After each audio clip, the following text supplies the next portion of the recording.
చాలామంది బ్రాహ్మిన్స్ కాని వాళ్ళు వీళ్ళు ఎవరైతే పురోహితులు ఉన్నారో అర్చకులు ఉన్నారో వాళ్ళ మీద చాలా ఆరోపణలు చేస్తుంటారు. అసలు ఈ బ్రాహ్మణులు మాత్రమే ఎందుకు అర్చక వృత్తి చేయాలి, మిగతా వాళ్ళు ఎందుకు చేయకూడదని. అయితే వాస్తవంగా ఇది స్వయంగా హిందువుల్లో ఉన్న కులాలకు వచ్చిన ఆలోచన కాదు.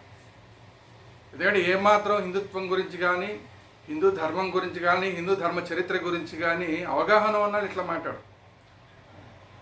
వేరే మతాలకి సంబంధించిన వాళ్ళు ఈ దేశంలో వేళ్ళూనుకోవడం కోసం ఏం చేయాలి, ఈ దేశంలో ఉన్న సంస్కృతి నాశనం చేయాలంటే ఏం చేయాలి అంటే, వాళ్ళు నాశనం చేయదలుచుకున్న వాటిలో ప్రధానమైనది బ్రాహ్మణ సమాజం.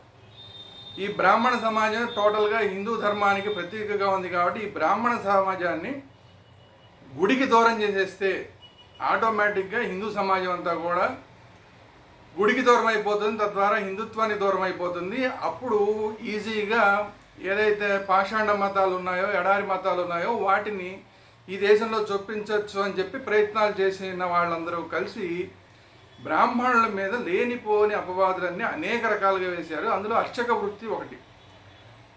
గుళ్ళల్లో అర్చకత్వం ఎందుకని బ్రాహ్మణులు మాత్రం చేయాలి? నిజానికి ఎప్పుడు కూడా హిందూ ధర్మం క్యాస్ట్ బేస్డ్గా ఈ పని చేయాలి అని చెప్పలేదు.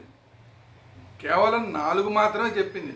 భగవానుడు చెప్పింది బ్రాహ్మణులు, క్షత్రియులు, వైశ్యులు, శూద్రులు, ఈ 4 వర్ణాలు మాత్రమే చెప్పాడు, కానీ అక్కడ క్యాస్ట్ల గురించి చెప్పాల. సో ఆ క్యాస్ట్లన్నీ మనం పెట్టుకున్నాం, సరే అదంతా వేరే ఒక చరిత్ర, వేరే టాపిక్, దాని గురించి వేరే రోజు మాట్లాడదాం. బట్ ఏంటంటే అసలు నిజంగా అర్చక వృత్తిని చేస్తున్నది బ్రాహ్మణులు మాత్రమేనా అన్నది నిజంగా అందరికీ తెలిస్తే కొంచెం కళ్ళు తెరుచుకుంటాయి. ఎవరైతే అంబేద్కరిజం పేరుతోనో ఇంకో పేరుతో రకరకాల పేర్లతోటి బ్రాహ్మణవాదం అని చెప్పి, లేదంటే మనువాదం అని చెప్పి మాట్లాడే వాళ్ళు ఎవరైతే ఉన్నారో వాళ్ళు ఫస్ట్ టార్గెట్గా చేస్తున్న అర్చకుల్ని. కాబట్టి హిందువులు ఎవరైనా చేయొచ్చు అని మాట్లాడుతున్నారు. కాబట్టి హిందువులు ఎవరైనా కూడా అర్చక చేయొచ్చు. వాళ్ళకి ఆ దేవుడికి సంబంధించిన పూజ సంబంధించిన వ్యవహారాలు తెలిసిన వాళ్ళు ఎవరైనా చేయొచ్చు, వేదం తెలిసిన వాళ్ళు ఎవరైనా చేయొచ్చు. అందువల్ల ఎవరెవరు కేవలం బ్రాహ్మణులు మాత్రమే ఈ దేశంలో అర్చక వృత్తిలో ఉన్నారా అంటే కాదు అన్నది చరిత్ర చెప్తున్న సత్యం. సో అందువల్ల ఎవరెవరు అర్చక వృత్తిలో ఉన్నారు అనేది ఇప్పుడు మీ అందరికీ నేను చెప్తాను. ఒక్కసారి చూడండి లిస్ట్. మార్కండేయ గుడి పూజారులు, భృగు బ్రాహ్మణులైన పద్మశాలీలు, వీరబ్రహ్మేంద్ర గుడి పూజారులైన విశ్వకర్మలు. ఇవే కాకుండా వివాది శుభకార్యాలు, హోమాలు, పత్రాలు, కర్మలు కూడా విశ్వబ్రాహ్మణులే నిర్వహిస్తారు. కాటమయ్య గుడి పూజారులు గౌడులు, మన ఎల్లమ్మ తల్లి గుడి పూజారులు గౌడులు, వనం మైసమ్మ తల్లి పూజారులు గౌళ్ళు, బీరప్ప గుడి పూజారులు కురువలు, మల్లన్న గుడి పూజారులు గొల్లలు, లింగమయ్య గుడి పూజారులు గొల్లలు, మారమ్మ గుడి పూజారులు మాదిగలు, ఈర నాగమ్మ గుడి పూజారులు మాదిగలు, చెన్నకేశవులు గుడి పూజారులు మాలలు, నాంచారమ్మ గుడి పూజారులు ఎరుకలు, బాలమ్మ గుడి పూజారులు ఎరుకలు, జమ్ములమ్మ గుడి పూజారులు ఎరుకలు, ఏకలవ్య గుడి పూజారులు ఎరుకలు, కోటమైసమ్మ గుడి పూజారులు కుమ్మరుళ్ళు, పోసవ్వ గుడి పూజారులు కుమ్మరివారు, బొడ్రాయి గుడి పూజారులు బైండ్లోలు, ఈరనాగమ్మ గుడి పూజారులు బైండ్లోలు, బాపనింటి ఎల్లమ్మ గుడి పూజారులు బైండ్లోలు, మడేల్ గుడి పూజారులు చాకలివాళ్ళు, ఈరనాగమ్మ గుడి పూజారులు సాకలిలోళ్ళు, రేణుకా ఎల్లమ్మ గుడి పూజారులు గొల్ల ముష్టోలు,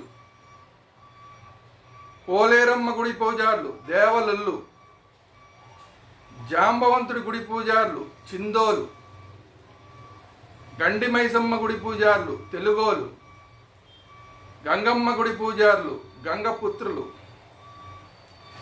లింగమ్మయ్య గుడి పూజారులు చెంచులు, సమ్మక్క సారక్క గుడి పూజారులు కోయలు, రావణాసురుడి గుడి పూజారులు గోండులు, సేవాలాల్ గుడి పూజారులు లంబాడాలు, సీట్లా భవానీ గుడి పూజారులు లంబాడాలు,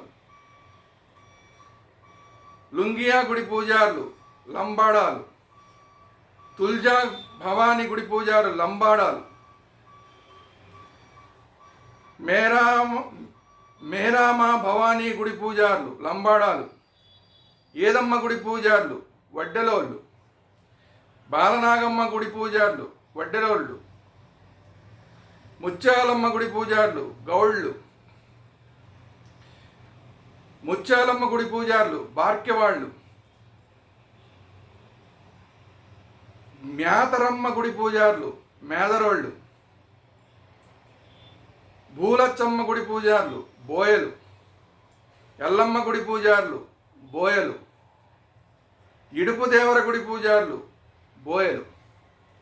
సో ఇంతమంది ఇన్ని క్యాస్ట్లకి సంబంధించిన వాళ్ళు గుడి పూజారులుగా ఈ దేశంలో వ్యవహరిస్తున్నారు.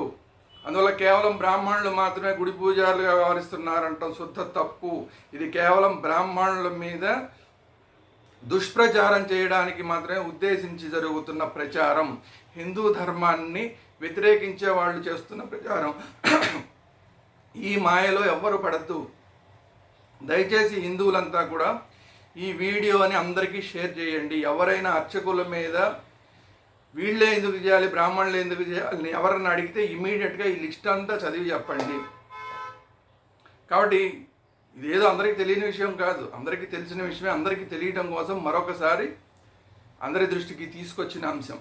కాబట్టి ఎడారి మతాల ప్రభావంలో పడకండి, వాళ్ళు ఏదో చేస్తున్న ప్రచారంలో పడకండి. హిందూ ధర్మానికి మూలం బ్రాహ్మణులు. వాళ్ళు సంవత్సరాల తరబడి, యుగాల తరబడి, తరాల తరబడి సంస్కృతాన్ని అలా అధ్యయనం చేసి గురుముఖతగా అన్నీ నేర్చుకుని, వేదాలు నేర్చుకుని దాన్ని ఇప్పటిదాకా తీసుకొస్తున్నారు, మన దాకా తీసుకొస్తున్నారు. అలాంటి వాళ్ళని హేళన చేయడం మానండి. వీళ్ళే ఎందుకు చేయాలి గుళ్ళో పూజారులుగా అంటాం మానండి. ఎందుకంటే అన్ని గుళ్ళల్లోనూ అన్ని రకాల పూజారులు, అన్ని క్యాస్ట్ల పూజారులు ఆల్రెడీ మన దేశంలో ఉన్నారు. ఇది తరతరాలుగా జరుగుతుంది. ఈరోజు కొత్తగా జరుగుతుంది ఏం కాదు, తరతరాలుగా జరుగుతున్న వ్యవహారం. అందువల్ల ఎవరో ఫేక్ అంబేద్కరిస్టులు లాంటి వాళ్ళు, లేదంటే హిందూ ధర్మం మీద వ్యతిరేకులు, లేదంటే ఎడారి మతాల వాళ్ళు చేస్తున్న ప్రచారంలో పడకండి. ఎవరన్నా కూడా ఇలాంటి మాటలు మాట్లాడితే అలాంటి వాళ్ళందరికీ కూడా ఈ లిస్ట్ అంతా చెప్పి వాళ్ళ నోరు మూయించండి.